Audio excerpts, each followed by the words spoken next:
Good morning, everyone, and welcome to the pmo365 webinar for Local Government Capital Works. I hope that everyone can hear me and see my screen. I believe there is a way that you can confirm that by either raising your hand or posting a Q&A on your Teams window. If not, I'm just going to assume it's working. And that you can both see my screen and hear my voice. All right, well, I guess let's get this started. We have three presenters today on the webinar. James Mehta from Microsoft, who is going to introduce and talk about the Microsoft Power Platform. My name is Laith Adel. I am a General Manager at EPM Partners. I'll be demoing today the solution, pmo365 for local government. And we have Ali Rizvi from the City of Hobart, who is the Manager of Strategic Asset at the city. The webinar today is going to be broken into 4 pieces. The deck that I'm going through now and a presentation by the speakers. Hopefully we will take no more than 20 minutes presenting the solution and the business objectives of the City of Hobart implementation of pmo365. But then we'll utilize most of the time today for the demonstration itself. So we have prepared actually a couple of different demonstration sites. We are going to talk about the City of Hobart implementation, but also we look at other councils like Canterbury, Bankstown, and another generic demo for the local government to talk about the 4 areas that we want to demonstrate today. We will also share with you the pricing and how pmo365 is priced. And we were hoping that we're going to do a Q&A at the end, make it more interactive. The last 10 minutes, but it seems that we have technical problems in terms of enabling the Q&A panel on Teams. Lisa Lee from EPM Partners is working at it as we speak, and we're hopeful that it will be enabled later on. If not, we can receive your questions via emails, and we'll send you contact details for you to post your questions to.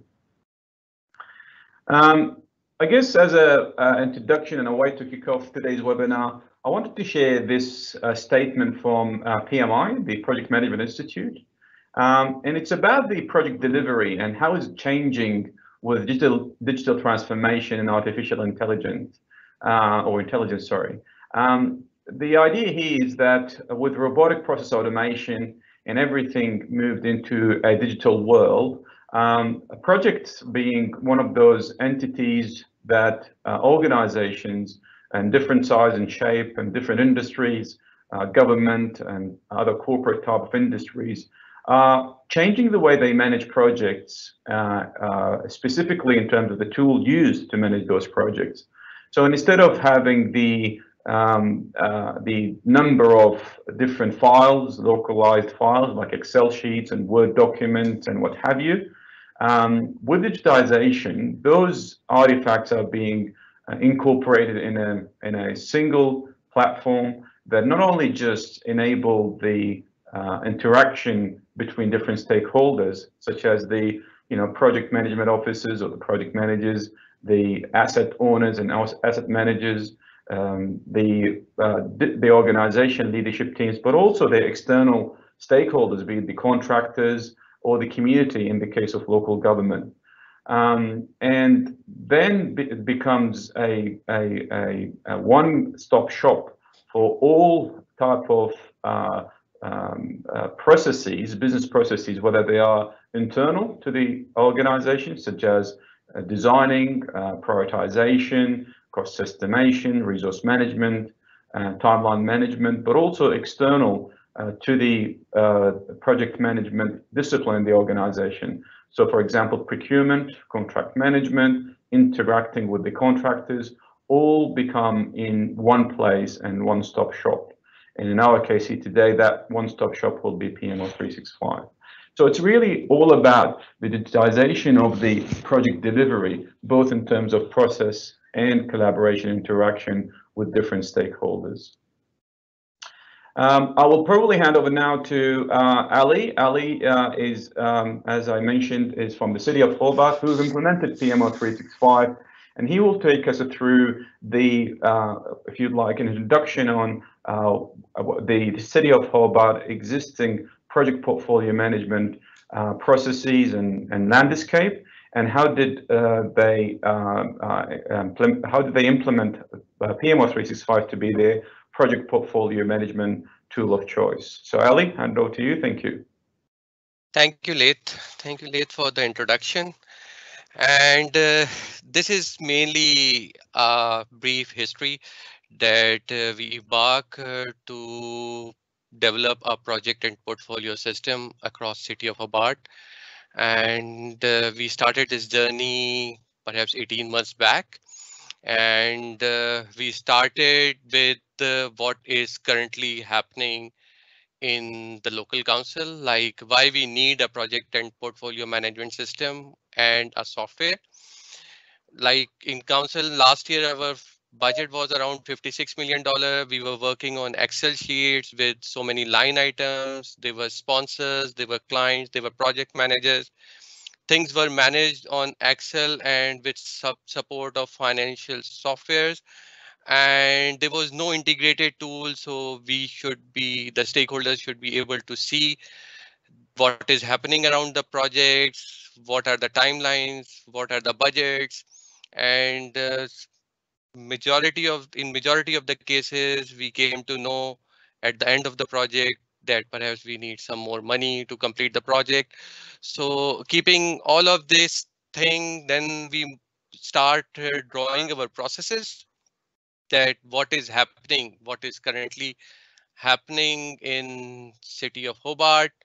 And like we have set of project managers, we have a project management framework. We were using a software Conquest, which is basically for asset management, then a technology, Tech One software, which is for financials. Then we have different Excel and Access databases, and we are creating some reports, which we were delivering to a project delivery committee.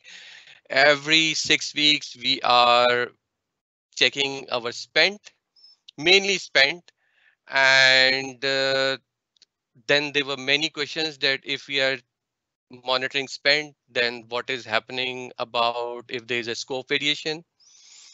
What is happening around schedule? Are we managing our risk? Are we transparent in showing the council and even to the public that what is happening around our projects? Are we certain the dates we are announcing is achievable or not?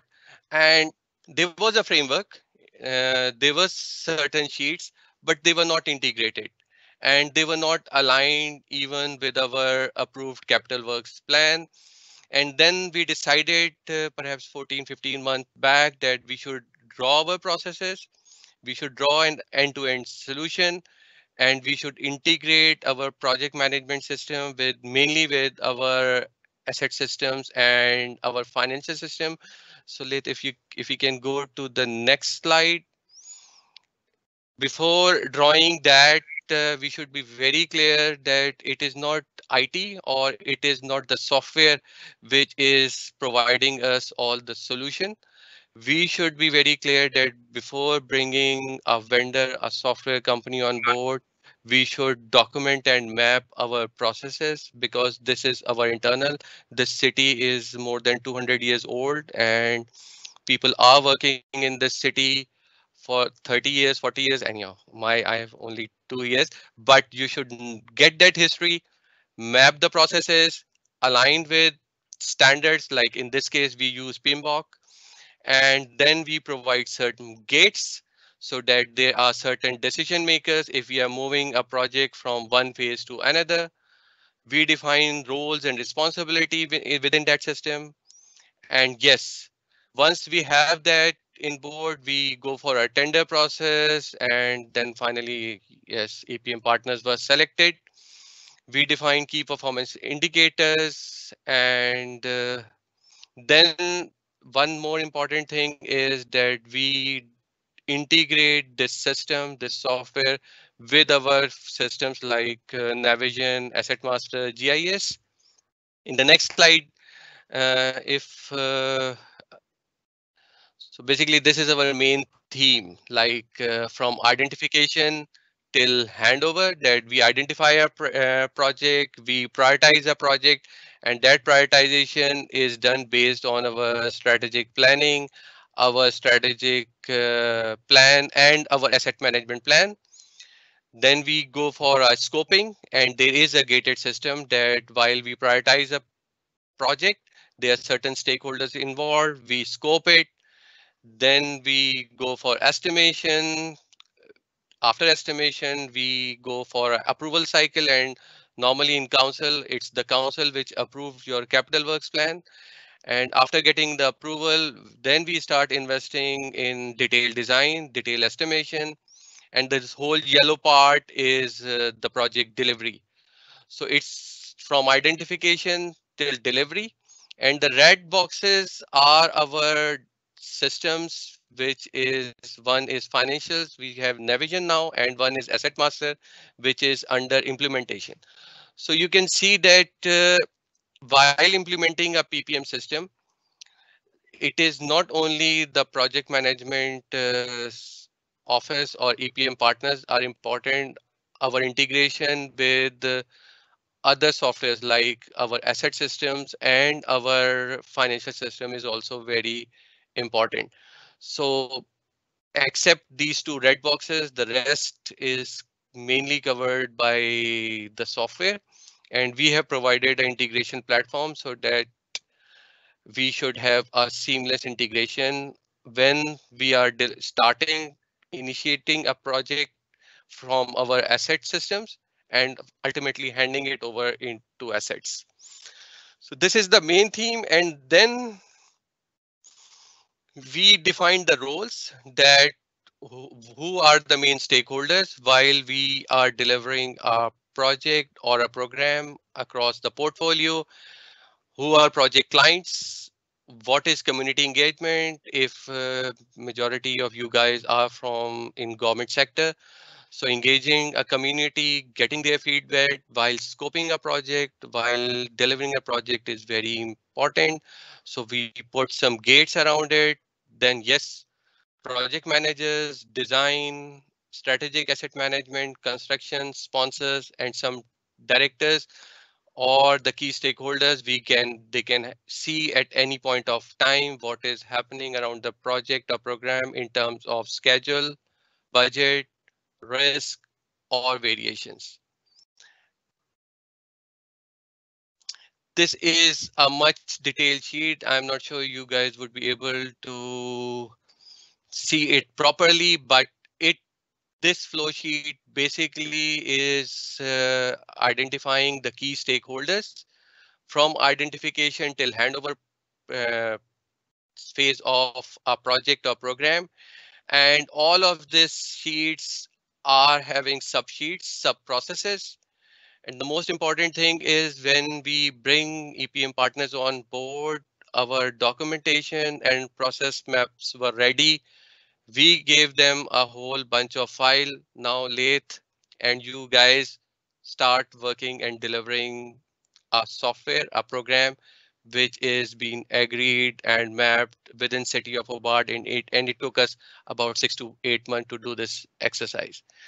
And finally, once this exercise is done, then we go through a tender process, and the best company we could find as a tender process, as a tender committee, was EPM Partners. And then perhaps it's about a year we are working with them, and we are going live with first phase of the system, which late will show you on 22nd of October. So it was good, and it will for sure add many benefits in improving our project and portfolio management in city.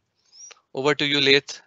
Thank you so much, Ali. That was really good. I will probably just put a couple of comments here. That was one of the main objectives with partnering with the City of Hobart and, in fact, other councils like City of Canterbury, Bankstown, and New South Wales, is to really harness this work that those city councils put into documenting their processes and their methodologies and gateways to prepare what we now call pmo365 for local government.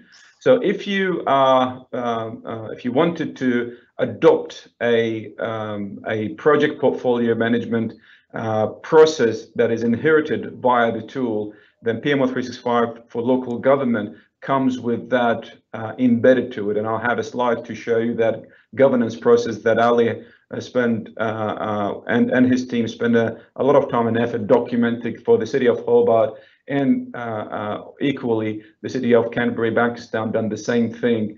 So what we've done is basically package this into something that is ready to use, and not only just a single package, but it's a package that also aligned to different level of sophistication and maturity in the local government sector. So we understand that larger councils like City of Hobart and Canterbury, Bankstown might have a more sophisticated, more mature project portfolio management process and, in fact, tools, while others might not need this type of a PPM, if you'd like, implementation. So we have a kind of a lighter version for smaller councils, regional rural councils that can also benefit from the out-of-the-box, ready-to-go package for local government. I'll probably hand it over to James from Microsoft, who's going to talk about the background. Ali, if you don't mind, if I ask you to mute yourself, and I will mute myself as well, and give James the opportunity to talk about the Microsoft platform that we've built pmo365 on. Great, thanks, Leif. Good morning, everyone. My name is James Mather. My role here at Microsoft essentially involves helping councils drive closer engagement with their community. And so nationwide, I support 130 or so of the top managed councils. This typically focuses on use cases around CRM, customer service, omni-channel support, resident portals, that type of thing.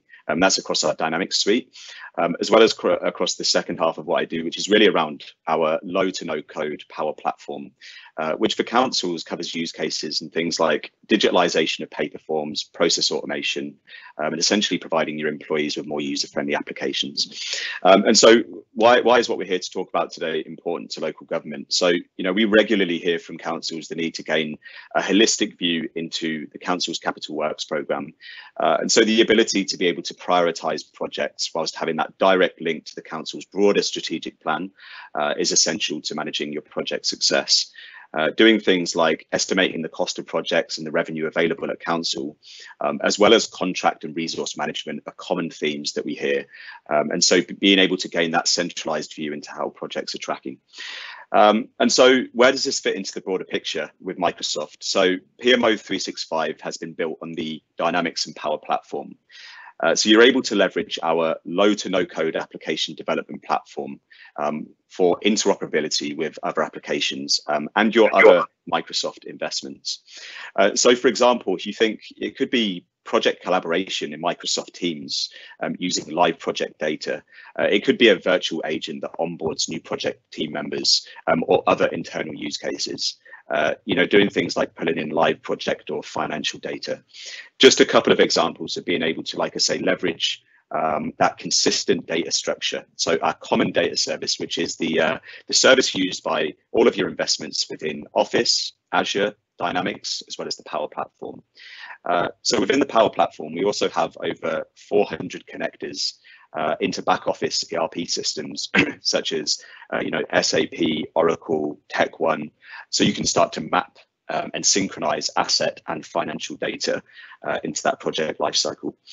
I guess Microsoft vision really around the Power Platform started with the recognition that data is increasingly flowing from everything, and a belief that councils that harness their data in order to gain insights to then use use that data to drive intelligent business processes will outperform those that don't. I suppose what we're really talking about here is the democratization of data, and being able to leverage data from the best products, services and applications on any platform, and not just those limited to within the Microsoft stack. So just thought I'd give you a quick overview of how this all fits into the broader platform and the Microsoft ecosystem. Leif, I'll hand back to you. Thank you so much, James. That's been very insightful in terms of the Microsoft offering and the way that Microsoft is looking at the integrating all data nodes in across the different industries and making sure that the democratization of data would enable organizations to have an insightful visibility and control over different entities, including projects and capital works. So based on that vision from Microsoft and harnessing the Power Platform, we've at EPM Partners developed a solution called pmo365. And pmo365, in essence, is the vision for it is to create that one-stop shop and one single source of truth. Technically, it's called the Common Data Service, but basically what it means is that the pmo365 solution will integrate your existing applications, be it a Microsoft application, if you're using SharePoint, Project Planner, Teams, even Excel and Word, and your non-Microsoft application. I think Technology One is being one of those ones that are very popular in the local government industry, and bring all the data into one place called the Common Data Service.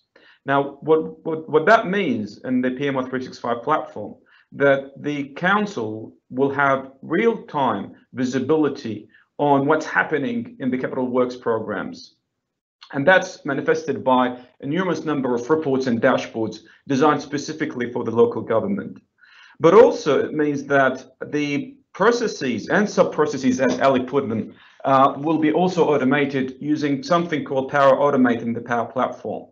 So think of your prioritization process that currently is done via different face-to-face meetings, emails, and a numerous number of Excel sheets. Think of that being fully automated, but also things like procurement, contract management, resource management, interacting with the contractors, all of those business processes that we currently have, and they are basically done manually via different tools, are fully automated, guiding the different users into what is the right process to achieve a certain outcome. And then on top of that, we have our set of applications that then will help those end users to actually interact with the tool, whether they are creating a new project, creating a new cost estimation for a certain project, managing the resources, working on it, interacting with the contractor, and so on. So by creating this one source of truth, we enable organizations, specifically in this case, local government councils, into having full visibility of real-time and accurate information on their capital works programs, but also full control of over their processes and tools in order to manage those programs and the projects that are in these programs. Creating, again, echoing Ali's, vision and outcome, the one-stop shop and the one source of truth when it comes to all capital works programs. So this is the, if you'd like, the generic ready-to-go package that I mentioned earlier, that we harnessed from the work that other councils, like the City of Hobart and Canterbury Bankstown, put into defining what works, the history of 20, 30 years of doing projects. And we put it into ready-to-go package. And I also mentioned that this is not the only version of it. There are a lighter version of it. But also what we do at EPM Partners is not just presented as it is. We would then engage with the client, being a local government council, to customize and configure this ready-to-go package in a way that is more aligned and more integrated with the client. So although we have a ready-to-go package that is built on best practices given to us from councils such as City of Hobart and Canterbury Bankstown, but also it is going to be configured and customized to fit exactly how a certain council operate or would like to operate. At the end of the day, the business benefit that a council will achieve by implementing a solution like pmo365 is really categorized into two main things. That we would enable the council to do the right projects, And that basically done through aligning the new initiatives into the council strategic pillars and objectives, and also prioritizing them based on those strategic value that these initiatives will deliver to the communities served by those councils. The other one is actually to do those projects right. So once it's selected, and I believe that many councils have an annual process to prioritize initiatives to be undertaken and conducted in the next financial year. So once that's done, and once we have a set of initiatives that are costed and ready to be executed and delivered, then pmo365 help those councils to actually do projects right, as in deliver them within time, within budget, and mitigating the risks issues are related with them. Also integrated with the sub-processes such as procurement and contract management. So that's really the business benefits that pmo365 gives to those local government councils. So without kind of spending too much time on presentation and slide decks, I would like to start with the demo. And the demo will be basically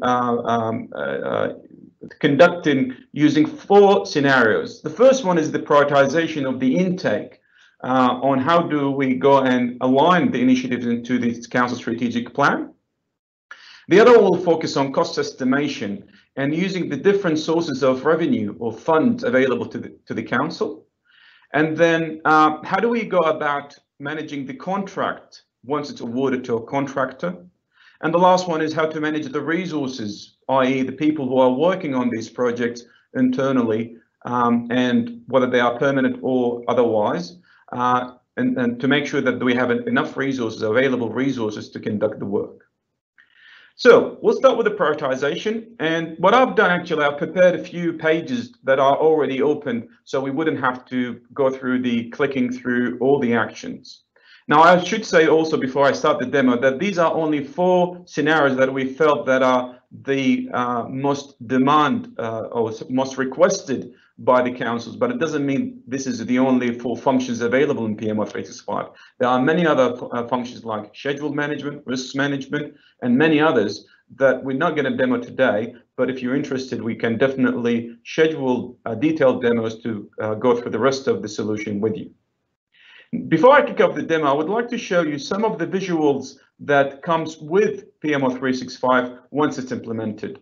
So for example, you can see here a list of all the projects in a certain program, or in fact all programs, that you can then be able to filter and group the way that you want. So for example, if I want to focus on the projects in the design phase, I just click on this area and that will basically show me the shortlisted projects in the portfolio that are only in the design phase.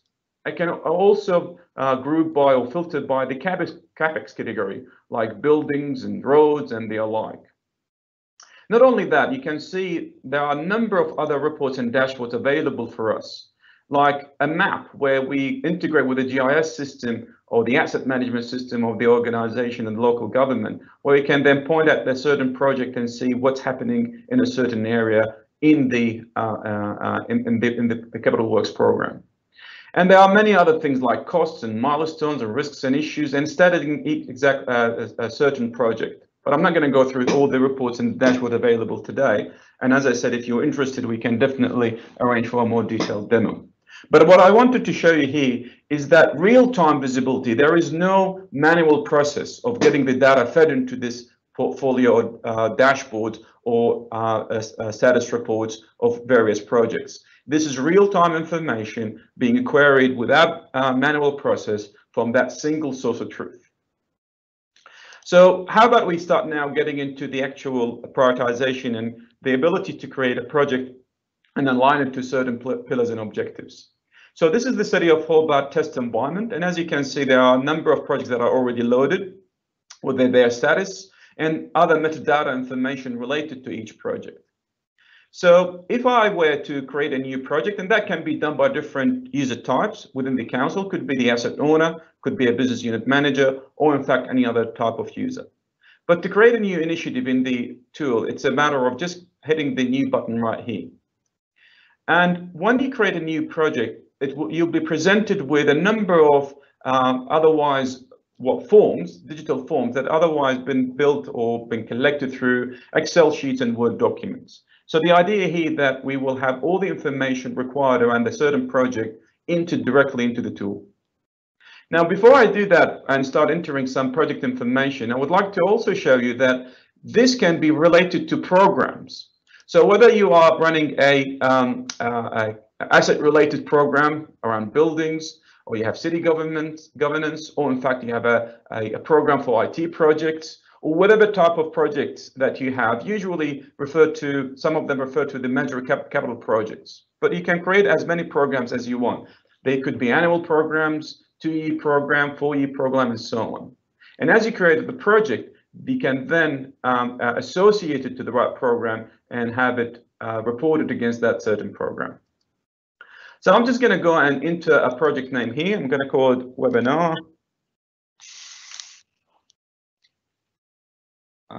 demo 1, 2, 3. And as you can see, I have a number of fields. Some of them are mandatory. I have to enter a project name, for example, the project type, the program that it belongs to, and so on, while the rest are optional. So I'm just going to go and fill out the mandatory fields here. So let's say this is a project for a new asset. And let's say that the program that it belongs to, and again, from the list of the program that I showed you, which you can create at any time, it belongs to the build this program. Now, I don't have to do the cost estimation right now, but I'll show you in the second scenario of my demonstration how the cost estimation then as a process or a sub-process will be integrated to this main or the mainstream process. There are a number of other fields that I can fill out, but as I said, I'm only going to fill out the related one. And by hitting save, I will basically create a project. Now, what I've done is I actually already created a project, as you can see here. And in this, the project has been created and it has all the information associated with it. So what we want to do is now we want to attach it to the prioritization and attach it or align it to the council strategy. To do that, what we do is we create what's so-called strategic pillars, objectives, and outcomes. Now, you don't have to use those kind of very detailed, if you'd like, strategies that is made of pillars, outcomes, and so on. You can have it only just a couple of objectives and so on. Now, as you do those, as you create the different objectives or the strategic pillars, you will be able to align the new project against those. So if I were to go to the project prioritization and I click on that, all the strategic pillars that are available for me can be then exposed to this project, and I can start then aligning them against those pillars. So let me just edit this one, for example. So my project, the webinar demo 001, can be aligned to, and I bet just by pressing an enter button, it will show me the strategic pillars that I have in the organization, in the local, in the council, and I can choose from those whichever one I want. So let's say that my project is going to be aligned to the city economics. Now that will then cascade the outcomes related to this particular pillar. So again, by pressing the enter button, I can then choose one of those outcomes that I'm aligning my project to. And then I can then align the outcome to the strategies associated with it. Now, as I said, you don't have to go with this if you'd like sophisticated version of alignment. I, for example, have a simpler version of it right here. So it's the same. Oops, sorry, wrong project. That one tab. So it's the same principle. I'm entering the project details, but instead of going to a tab for project prioritization, I can simply go here and say, what's my strategic alignment? And just choose the pillar or the objective. So it doesn't have to be broken down into more kind of entities like the outcomes or the strategies. It could be as simple as a simple alignment. But let me go and finish the scenario that I have here for the city of Hobart. So based on that, I can then, to continue the project prioritization, I can also answer the questions that are the criticality of the project, the commitment that we have as a council, and the corporate risk that this project can introduce to the council. By filling out all those details, and in fact, if you want, have something called the project hierarchy, which basically estimate or assess the hierarchy calculation for a specific project in terms of its reputation, total cost, corporate impact, complexity, safety, and community impact. To something like this legend that we have here. So E for simple or easy, S for standard, and C for complex. Again, you don't have to use that to calculate your project priority. But if you do, then the project will calculate a number for your project prioritization number, and that is right there.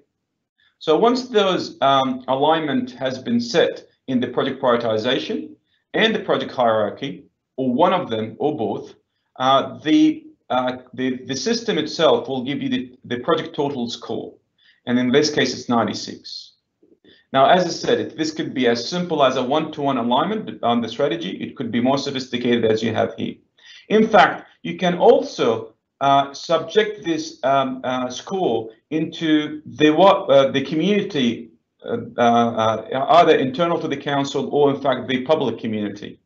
So what you can do here, you can request a prioritization service, and this is how we integrate the main tool with sub-processes. So for example, if the person being the asset owner or the business unit manager or whoever putting this initiative into the system thinks that the project total score is 96, we can then request prioritization for this project, as in request the input by different stakeholders, whether they agree or disagree with that scoring. And let me show you how is that done. Well, as we request this service, which I've already triggered, by the way, against this project, the user will receive an email. So let me show you how the email will look like. The email will be something like this. The name of the person, and then it goes, know that the client service account has submitted a project prioritization for you to review. And then they can click from the email the link to that prioritization form. And by clicking on this, they will be able then to engage with the system to actually either agree or disagree with the prioritization set by the requester. So let's have a look on how is that done. So the user then will have this form, and as you can see here, the user can either agree with the assessment in terms of strategic alignment, can disagree with the criticality, and so on. So by doing this, we're then subjecting the prioritization that has been submitted by the initiator of this project into the agreement, disagreement, or debating around the importance of this project to the council or to the wider community. At the end of the day, we will have a project with a strategic value that then go into what we call the approval interface. Now, this is a interface where the or an app effectively that will then help the council select the prioritized projects, or prioritize them and then select them into different, if you'd like, keys or different capital works programs. So as you can see, I will have a list of all those projects created or initiated by different stakeholders, but also what I can see here is the score of their prioritization. Now, based on that, I either select, either have it as a pending selection, not selected, and so on. But again, what we're doing here is we are moving the prioritization process from it being manual, communicated via emails and Excel sheets, into one place in the pmo365, automating both the process and the collection of data into one place. So this is how we propose that we prioritize the initiatives in a local government implementation of pmo365. Now, as I said, it doesn't have to be as sophisticated as what I've just demonstrated, which is kind of tend to be the more mature end of the implementation of pmo365 for local government. It could be as simple as just assigning it to a strategic objective, and that will right away give it a certain strategic value. Now, obviously, we'll have a number of initiatives that are equal in their value in this case, but it can work for a kind of a smaller or less complex implementation of that prioritization exercise. What we also can do is link it to the assets. And this is where the integration with tools like Technology One, Navision, SAP, Oracle, or whatever your asset management solution is, even if it's not an enterprise solution, even if it's maintained in just an Excel worksheets, this can be also integrated with the asset. You can integrate with a single asset or number of assets. So a project can be applied to a number of assets instead of a single one. And this is how you attach it. You basically need to know the asset number in the external system. Take one, Navision, or even an Excel sheet. And as you enter the asset number, all the rest of the form of the asset will be filled out for you. So it goes, it's a park, it is a, actually maybe it's a road, and these are the roads and transport asset group, the category, the owner, the wood, the suburb, the program, the portfolio, the latitude and the longitude where the asset is related. So by combining those asset objectives and the strategic objective, projects can also be prioritized. And that's the first scenario of how do we go about prioritizing our projects into the certain programs. Now I'm moving now to the second scenario where we would like to see a cost estimation happening in a project. Now the cost estimation can be called as a sub-process request. So like we requested the project prioritization as a service, we can ask the different stakeholders, either internal or external, to do cost estimation for us. So by doing that, we will trigger a governance workflow. It might require design and maybe into two stages of design, preliminary and detailed design, or it could be just basic cost estimation exercise without having to be linked to our governance workflow when it comes to design. Either way, we will see at the end in the financial information of the project, the cost estimation. So if we do request, and the same thing will happen, I'm not going to repeat the email, but you'll see that if I request cost estimation, the right stakeholders would receive a request to say cost estimation. And when they click on the link, it will take them to yet another interface that shows the projects assigned to them to do the cost estimation. So if I go and choose one of those projects that have been assigned to me, assuming that a cost estimation service request been initiated, I can then either create a new cost estimation, or in fact, I prepared one, I'm getting edit this cost estimation. And again, this is another way to replace existing Excel sheets and otherwise other tools to do the cost estimation, bill of materials, or if it's not a kind of a construction project for IT project, it could be labor costs and software and hardware, however you go about estimating your project cost. So I'll probably here say it's let's say it's an asset related. This list of the categories can be obviously customized to whatever you want. It could be, as I said, could include things like hardware, software, labor, and so on. But if I go with the general earthwork and choosing a component here like cut and filling, then I can see that this item will be added to my list of items to be estimated. And then from there, I can enter the quantity, I can enter the rate multiplier. It will come with a rate, but then I can change the rate given to me by using the rate multiplier and then entering the quantity, which will then at the end give me the total cost for that specific project. So once that's done and been submitted by the estimator, you'll see that the project information, if I go back to this project into the financials, you'll see the cost estimation will be updated with that figure here. Now, as we apply for a kind of a more, as I said, mature implementation of pmo365, three levels of cost estimation. We call them level 1 or L1, level 2, and level 3.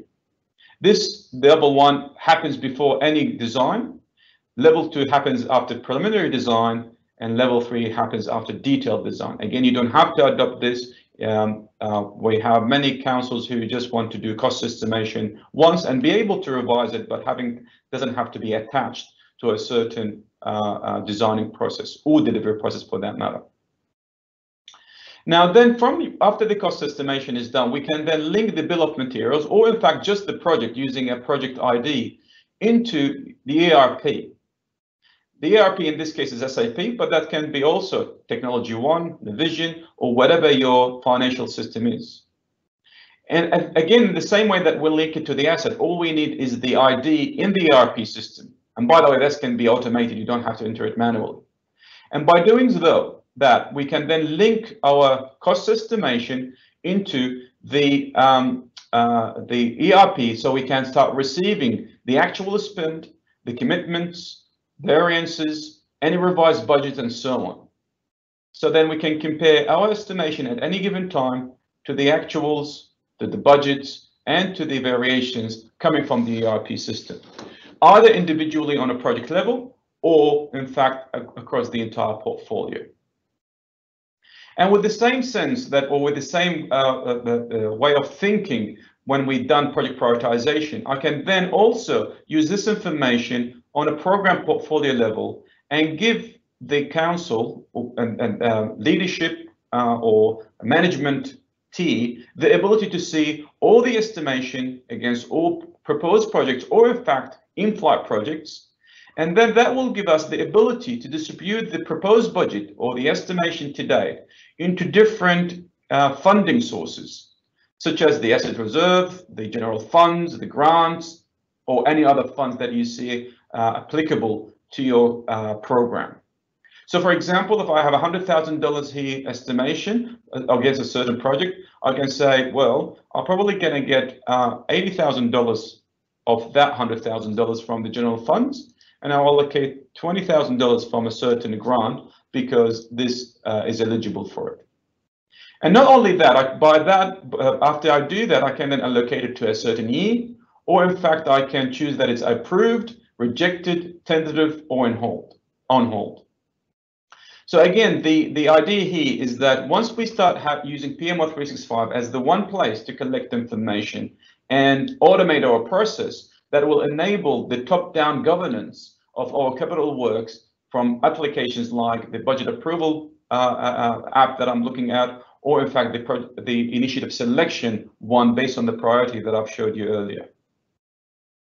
I might now move to the third scenario that we wanted to demonstrate today, which is contract management. So say that we prioritize the initiative, it has been selected, we estimated the cost for it, we actually made sure that we have enough funds in from different funding sources to actually fund those initiatives. And now we're ready to go and award the contract and in fact manage the contract itself. So again, like the previous two scenarios, I can request a sub-process to engage procurement and contract management. Same principle apply. Emails will be sent to the right appropriate people, including the contractors themselves. So it doesn't have to be only internal, but that could be also integrated into external communications. Now, if that means that it is exposing your RFIs and RFPs into other sites, that also can be automated. But I'm gonna, and just mindful of time, I'm gonna basically go and not create an entire process from the beginning. I'll show you a contract that has been managed against this specific project. The entire project, the contract is worth 1.5 million, and it is for a contractor called ABC Pty Limited. By the way, before I carry on with the demonstration of the contract management here, I also would like to point out that you can use this tool also to separate your governance from the project into the actual contract itself. So instead of managing projects that might be associated to more than one contract, you can go in an area here to manage all the contracts in all the programs or a single program. In fact, you can extend this to the contractors' performance management and see whether those contractors, how much we're spending with a single contract and how is the performance of a certain contract. Also, you can have all the documentations, whether they are design documentation, AutoCAD files, Excel sheets, what have you, generated into one place or stored into one place. And all the communications with your contractors or internally also stored in one place. So I'm just going to go and show you a certain contract. This is contract number 12334, and it's with a contractor called ABC Pty Limited. So as you can see here, with the same lens that we've seen the different aspects of the project, like the project information, the prioritization form, the cost estimation form, I have another kind of summary page that represents the contract and the key information about it. So the tender name, who's the owner, the number, superintendent, all and the other details, including the lump sum, the project security, method of security, some key dates, and so on. But from here, I can see all the related information, like the history of the contract, and in fact the communications that has happened around this contract, or in fact start a new communication with either the contractor or internal person or internal personnel. So if I go to the communication part of it, as you can see here, I have two types of communications, one about inspection and one was about the RFI. Now, if I go through one of those communications, I can obviously add a new communication, start a new communication. But if I want to go to an existing communication, I can click on it and see what's the history around this communication. So that was a general type communication, and there are a few types, as you can see. I can have an RFI, an EOT, a payment request, a variation request, all types of communications. But also I can see the history of this communication. And this is a simple email that we've either sent or received from that stakeholder. In this case, it's the contractor. Now, these emails are not uploaded here manually, or in fact have to be generated and managed here. This integrates with any email technology that a contractor or the council use. As long as you reference this contract number in the email, all the emails will be into this one location. So you can then hand over the project or the contract to any other user, and they can still see the history of the communications and the documentations around this particular contract. So that's kind of the brief on how you manage the contracts and the communications around it and so on.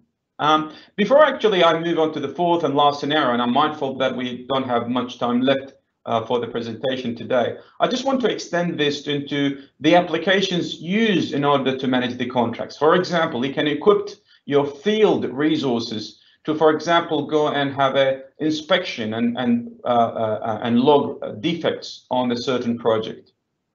So if I go into an app, obviously, I will have to show you on screen an app, but you can definitely visualize this on a phone, for example, and the next one will be on a tablet.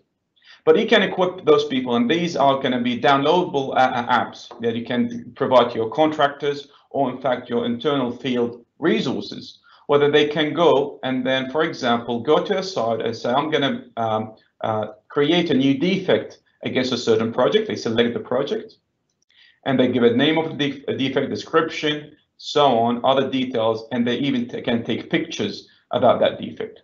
Now that app will then create a new record against the project, and it will be stored in the same place, like the communications, like the risks, like the budget estimation, like the prioritization. It will be another entity attached to the project. Or in fact, site inspections. So your field resources, or in fact the contractors, can go to certain sites and they can start a new site diary, and the same thing apply. You can choose a project name, you can take a picture, you can see what there is, and so on. All this information will be attached to that project, and all will be stored into one location that we can then utilize to start reporting on the different information around it. The last scenario that we wanted to demonstrate today is resource management. So I'm switching to the generic demo that we have here. And that basically is another tab within the project that enable us to request resources. So whether we are requesting an estimation service, a prioritization service, a procurement service, we can then also request the resources that will be required in order to execute the work against that particular activity. To do so, against this project, again, I'm inside a project, but I moved into a tab called Resource Management. And I can then create new requests for different resources. I can use the resource type, either it's named or generic, so I can request people by name, or I go, well, I don't know who I need, but I need someone who then, for example, give me an estimation on a certain project. So that is not the actual request for the estimation. This is the person or the people who will be helping us with the estimation. I can choose their grade. I can choose their category, whether they're permanent or contractor or consultant. I can use a group. And obviously, all of these are completely customizable, configurable to your specific situation and specific data. And let's say this is in Sydney. I can then request the role. Actually, I don't have a role here. It's not attached to this. But I guess what I'm trying to say here is then the request will be created like the one like here. So I need someone to do estimation for me, and then I can start requesting either I need a full time for a week or a month, I need a half time for a week or a month, and so on. And based on those requests, the different unit manager, team lead will receive those requests, and they will compare it to basically the people's availability, whether I have a certain resource available, and in fact, if they are not available or in fact over allocated. And based on this information, I can then supply the project with the right people at the right time. So this is very short kind of description of the resource management functionality, and that was the last scenario that I wanted to show you. But also I wanted to, at the end, talk about the other related, I guess, functional or use cases that I wasn't able to demonstrate because obviously the shortage of time. But you can status your projects. So you can ask the different stakeholders or the project officer to status the project. You can manage your risks and issues and other related logs. And you can in fact open the project in Microsoft Project and to update the schedule and update the different, for example, payment milestones and other milestones, all within the one system. So again, the idea of pmo365 become this one source of truth, one stop shop, where all the information around all the capital works are visible, and where you have full visibility, real-time, accurate visibility, but also you have full control over the different entities attached to those capital works programs. Now, before I conclude today's webinar, I will probably just want to share with you the pricing that is attached to pmo365. And the way that the commercial offering works is very simple, straightforward. No hidden fees, no surprises. There are 3 levels that you can choose from. We call them project, program, and portfolio. There is no setup fee. There is no implementation fee. There is no stage payment. It is simply monthly fee. Start from 3,400 a month. And it goes all the way to 9,400 for the full functionality of pmo365. You are not locked in with pmo365. If you choose to sign up for a month, 2, or as many months as you want, you get to keep the solution because it's deployed to your own Microsoft 365 cloud. So just to give you a summary in terms of the financial arrangements here, or the commercial offering, it is a month-on-month terms with no lock-in and no setup or upfront fees required. There are other fee options should you want only what we call a self-managed service, but that is a discounted rate where you basically using the tool and you just require support for anything that is broken. Now, this is all the time that we have for today. Thank you so much for everyone attending the webinar, and I would like to thank both Ali and James, the speakers of today. And please feel free to reach out to myself or EPM partners if you require any further information, or indeed if you would like to see a more detailed demonstration of pmo365. Thank you so much for your interrupt for a sec. There's actually a couple of questions that's come in. Sure. So the first question is, could I take photographs on a phone and upload them into a project? And the photos could be geotagged. So that's the first question. Yep. So the answer to this question, absolutely. You can have a GIS coordinates attached to the photo that you take from site. Absolutely.